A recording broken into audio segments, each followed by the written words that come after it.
go and see the show, you cannot help it, but be also, transported. So why do I have to go on Broadway? I want to go to South Africa.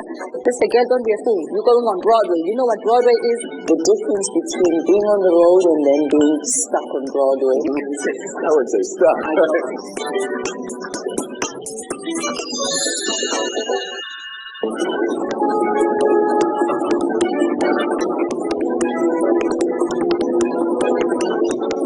I'm on Broadway!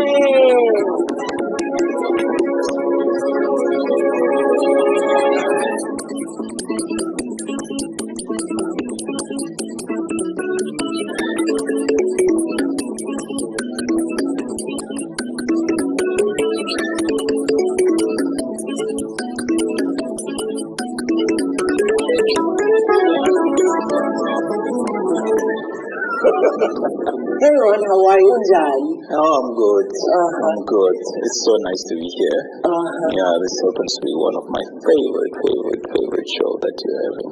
And I watch Africa Channel all the time, watching Generations and the shows that we don't get here, as South African expatriates. So bravo and congratulations to you all for making this happen. Makes you homesick. It makes me homesick all the time. And also educate me about places that I've never seen before. And that's what I think the Africa Channel is also doing. It's also trying to educate Africans about the diaspora as it's educating the international world about this unbelievable continent. It showcases all 53 countries. In an amazing way. I mean, it's just so amazing. But anyway, let's get to Lion King. Yes. What do you do on Lion King or with Lion King? At first, I came in as an ensemble singer in the show, and then Level, who started with us, and Level, Grammy Award-winning, Tony, and Oscar nominee. I mean, the man has so many plethora of awards. He started with us the show, and after a while, he decided that no, that's not his thing, and so he wanted to go back home and do some good at home. So when he left, then I was asked to be the dialect coach of all the companies. At that point, we had maybe almost 10 companies all over the world. Now I think we're left with 7 of them. So I go there and work with different casts. And one thing that's very, very, very interesting, like for instance in France, one thing it's in French and African languages. The African languages are always a constant, but also it's so good to see some of our people, because in each and every company there's like a number of South Africans, 6 up to 10. So going to those countries to work with non-South African actors so that they understand our historical heritage, our language and everything, because it's hard to sing one by one without understanding what you're singing about. Right. Yeah. And also to see some of our South Africans also speaking French, or with the Dutch company, they were doing Dutch, with different companies. So it's such a treat, plus the sing of the word. Yeah, so those are some of the things that I do.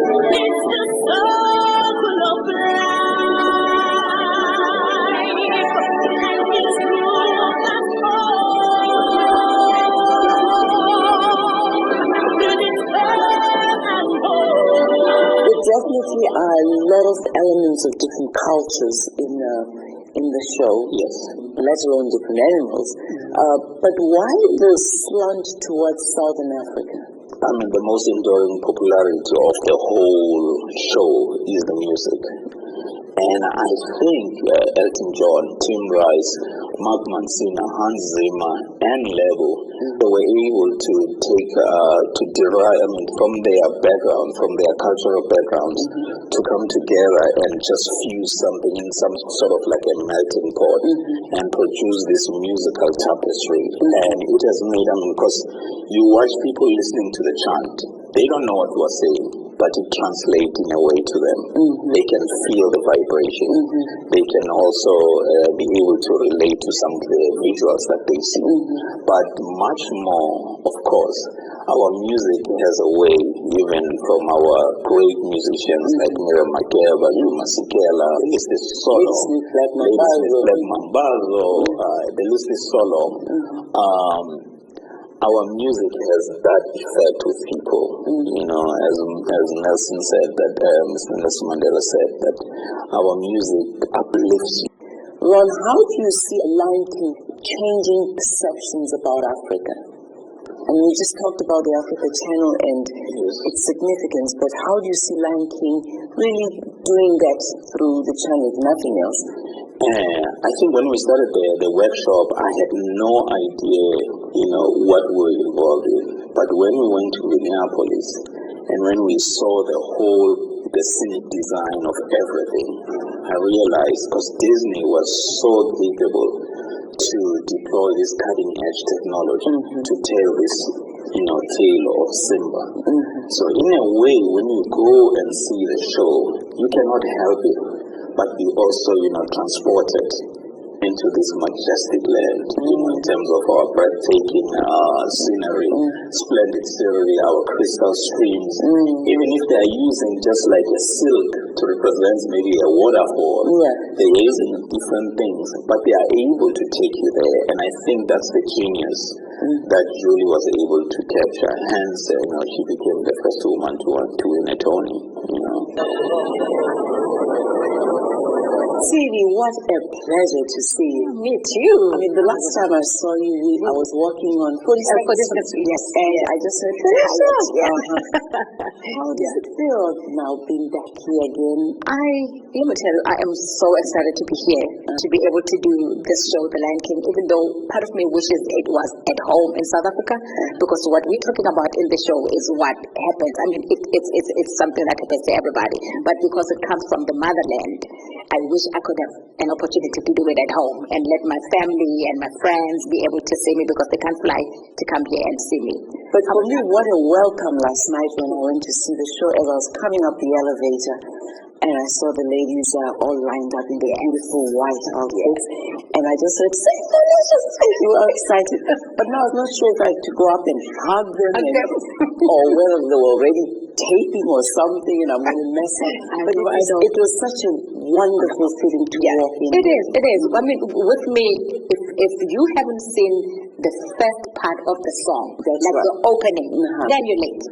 You haven't seen the show yet. But Time magazine, if I may just quote them exactly, they say, awe-inspiring, a gorgeous gasp-inducing spectacle.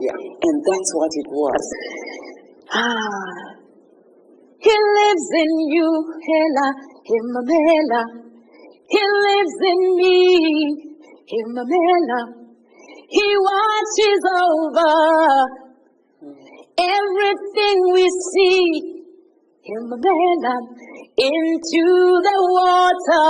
Welcome to the Africa Channel, Deshaun. Thank you. Tell us a little bit about yourself. My name is Deshaun. I was born in Buffalo, New York. I started performing theater at a very young age. I went to a performing arts high school, and then continued into college and moved to New York to pursue musical theater. I thought you were going to say, my name is Simba. My name is Simba. I can say that. That's a very, very important role, and we're going to get into the role. But you were in Hairspray in Aida. Yes. And give me some of the other shows. Recently, Aida, Hello Dolly, the Radio City Christmas Spectacular. I know you're going to say Lion King is the best one, but before we talk about Lion King, which one was your favorite show? Well, my dream show had always been Hairspray, so when I got that, it was kind of like playing a role that I've always wanted to play. So, when you were a little kid and people asked you, what do you want to be when you grow up? What did you tell them? An actor. Actually, back then I would have said more of a dancer, but yes, an actor. It's always been my dream. That's why I started going to school in 7th grade for it, and I just always kind of wanted to make it to Broadway. So now let's talk about Lion King. Okay. How did they discover you? Well, I was actually auditioning for another show, Grease, and I made it down to the final with another guy, and they ended up calling me and asking me to come in the next day and sing for Simba. And so I said, okay. And I came in and did the material for them that day, and then had some callbacks the next week and more intense callbacks the next week. And then that weekend I got the call. What did you do when you got that call? How did you fly in the room when you got that call? Honestly, seems pretty dramatic, but I did scream very loudly, and I did start crying a little bit. And I called my mom, and she started crying. Oh, So it was very exciting. that's always the first call to Yeah, mommy. of course. Are you mommy's baby? Oh yeah, she's my number one fan. Now let's talk about Simba. How Simba ultimately moves through this journey with his father as his role model and the symbolism, etc. I mean, like you're saying, yes, Mufasa is Simba is everything. He's his world. He's teaching him, and he's taking him through life and showing him, kind of preparing him to become king. And then in unfortunate events, he ends up leaving him, and Simba gets kind of lost in himself and doesn't really know what to do. And he stumbles along Timon and Pumbaa in the jungle, and they really kind of raise him, but they have a very different set of values and morals and what they do than his father did. And so he kind of, for many years, lives with them and starts adapting their way of life and losing himself a little bit in it until Nala finds him in the jungle, and Rafiki and Nala kind of help knock some sense back into him and help him realize that he is the rightful king and his uncle shouldn't be there. He should be there leading the people. And so he goes back home and has a confrontation with Scar, and he ends up winning and becomes the king. There are moments in the show, a sad moment, I think, for most kids who go through this little dreamland. When Scar dies, has that had an effect on some of the children? Of course, Scar and Mufasa actually. There's been multiple shows where I've heard the actors who play the characters, and they're like, they can hear kids out there crying, and really it touches them, it just shocks them and comes out of nowhere. But they're very touching moments in the show, and although Scar is the bad guy, it is still kind of shocking. I thought about it as I watched it yesterday, and I said, I know I'm a little older kid, but there was a little sadness, and Simba standing over Scar there, trying to wake Scar. It was a moment of reality. Yeah, even adults there. My mom, the first few times she saw the show, she cried there at that moment. What's your favorite moment in the show? My favorite moment that I'm in is He Lives in You, when the Mufasa mask comes back and Mufasa talks to Simba for the first time, and he kind of starts to feel it, and he decides he's going back. That's my favorite moment in the show. My favorite moment that I don't do would probably be Nala's Shadowland, actually. And when she decides that she needs to leave her people behind to find Simba, to make everything right and stuff. What I like about Simba is that he goes through everything. You know, he starts off when he first comes into the show very childlike and very boyish, and then he kind of gets to grow up during the show, and you gradually see little parts of him that are becoming more of a man rather than a boy. And then by the time he gets to the end, to ascend up Pride Rock, he has taken his place as a man, and he's really grown up into his father, kind of, into his father's son.